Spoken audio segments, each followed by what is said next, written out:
최근 연구에 따르면 수명의 유전적 요인은 약 25%에 불과하다고 합니다. 그렇다면 나머지 75%는 무엇으로 결정될까요?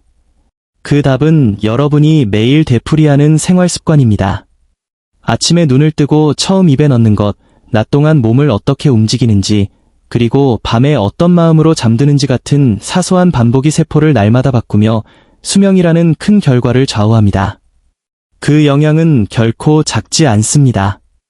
오늘은 100살이 넘어도 활기차게 살아가는 장수인들의 사례와 최신 노년의학의 관점을 바탕으로 장수 체질을 만드는 5가지 핵심 습관을 정리해 드리겠습니다.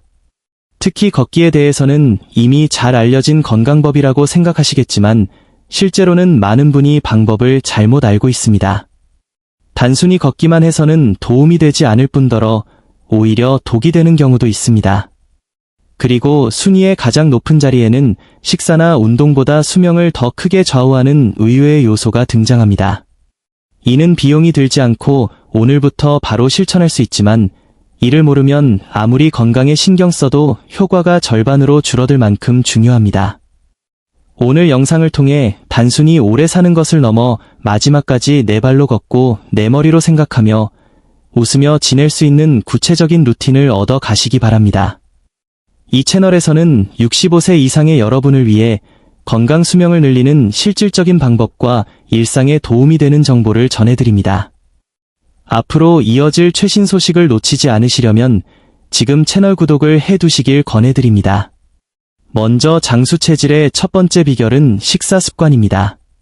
핵심은 장을 더럽히지 않는 식사를 꾸준히 하는 것입니다. 흔히 무엇을 먹어야 할지만 신경 쓰며 특정 음식만 고집하곤 하지만 오래 건강하게 사는 분들의 공통점은 배출하는 힘이 매우 강하다는 점입니다. 나이가 들수록 장의 움직임은 둔해지고 노폐물이 쌓이기 쉽습니다. 장이 더러워지면 아무리 좋은 보충제를 먹어도 흡수되지 못하고 오히려 독소가 온몸을 돌며 혈관을 노화시킵니다. 장을 깨끗하게 유지하기 위해 마트에서 쉽게 구할 수 있는 3가지 식재료를 추천합니다. 첫째는 미역이나 귀리 같은 수용성 식이섬유입니다. 끈적한 성분이 장내 찌꺼기를 깨끗하게 밀어냅니다. 둘째는 발효식품의 조합입니다. 여러 종류의 발효 음식을 함께 섭취해 장내 환경을 풍성하게 만드세요. 셋째는 단백질 보충입니다. 장을 움직이는 근육 역시 단백질로 만들어지기 때문입니다. 매끼 손바닥 한 컵 분량의 단백질을 챙기는 것만으로도 장은 다시 힘차게 움직이기 시작합니다. 다음은 매일 걷는 습관입니다. 하지만 여기에는 큰 함정이 있습니다. 무리해서 하루만 보를 채울 필요는 없습니다. 최근 연구에 따르면 70대 이후에는 하루 4,000보에서 7,000보 정도만 걸어도 충분한 건강 효과를 얻을 수 있습니다. 오히려 과도한 보행은 관절을 상하게 하고 노화를 촉진할 위험이 있습니다. 장수하는 분들은 걷기를 운동이 아닌 삶의 일부로 즐깁니다. 여기서 근육을 쌓는 특별한 저축법을 알려드리겠습니다. 보폭을 평소보다 5cm만 넓히는 것입니다. 발 뒤꿈치가 먼저 닿는 느낌으로 크게 내디디면 허리가 펴지고 큰 근육들이 효율적으로 사용됩니다. 여기에 오감을 사용해 계절을 느끼며 걸으면 뇌기능 유지에도 큰 도움이 됩니다. 숫자를 채우기 위해 고개를 숙이고 걷는 것보다 풍경을 즐기며 걷는 것이 몸과 뇌에 훨씬 효과적입니다. 중요한 장수 체질의 또 다른 비결은 아침 습관입니다. 아침에 눈을 뜨자마자 따뜻한 물 한 잔을 마시는 일은 웬만한 위장약보다 깊은 효과를 냅니다. 잠자는 동안 잃어버린 수분을 보충하고 끈적해진 혈액을 맑게 하여 심혈관 사고를 예방합니다. 차가운 물이 아니라 체온과 가까운 물을 천천히 마시며 잠들어 있던 장기들을 부드럽게 깨워보세요. 이 과정에서 자율신경의 균형이 차분히 맞춰집니다. 전날 밤 물을 준비해 두었다가 아침에 끓여서 김이 잦아들 때 마시는 이 소박한 반복이야말로 장수의 바탕이 됩니다.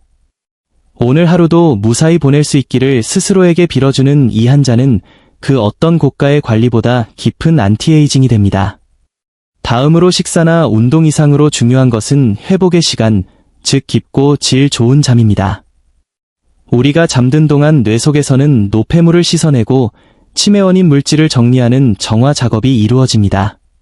잠은 많이 자는 것이 능사가 아니며 시간의 길이보다 잠의 깊이가 관건입니다.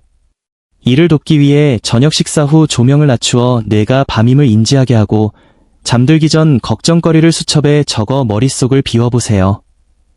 걱정을 종이에 맡기는 것만으로도 마음이 가벼워지고 잠에 훨씬 쉽게 들 수 있습니다.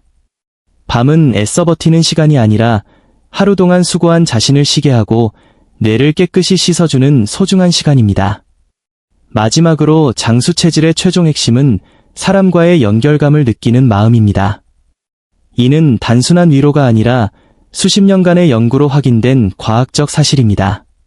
무엇이 인간을 건강하고 행복하게 만드는지 추적한 결과 결론은 단 하나, 따뜻한 인간관계였습니다. 반대로 고립감과 외로움은 몸속에 만성염증을 일으키고 노화를 눈에 띄게 앞당깁니다. 억지로 관계를 늘리기보다 내가 사회 속에 자리가 있고 누군가에게 필요한 존재라는 확신을 갖는 것이 중요합니다. 이웃에게 건네는 따뜻한 인사 한마디, 화분 하나를 돌보는 마음, 그리고 무엇보다 자기 자신을 미워하지 않고 따뜻하게 대하는 태도가 세포 하나하나에 영향을 미쳐 긴 세월을 평온하게 이끌어줍니다. 지금까지 이야기한 내용들을 돌아보면 특별한 기술이나 많은 비용이 필요한 것은 하나도 없습니다. 바쁘거나 귀찮다는 이유로 미뤄두었던 사소한 습관들일 뿐입니다. 하지만 이런 선택을 하루하루 이어가는 힘은 그 어떤 비싼 약보다 분명하게 몸과 삶의 방향을 바꿉니다. 내일부터 거창한 계획을 세우지 않아도 괜찮습니다. 아침에 눈을 뜨면 따뜻한 물 한 잔을 마시는 것부터 시작해보세요. 오늘 밤 잠자리에 들기 전 스스로에게 고생했다고 한마디 건네보는 것도 좋습니다. 이런 작은 다짐들을 댓글로 남겨주시면 서로에게 큰 용기가 될 것입니다. 앞으로도 여러분의 삶을 즐겁게 할 몸과 마음 관리법을 계속해서 전해드리겠습니다. 건강한 모습으로 다시 뵙기를 기대하겠습니다.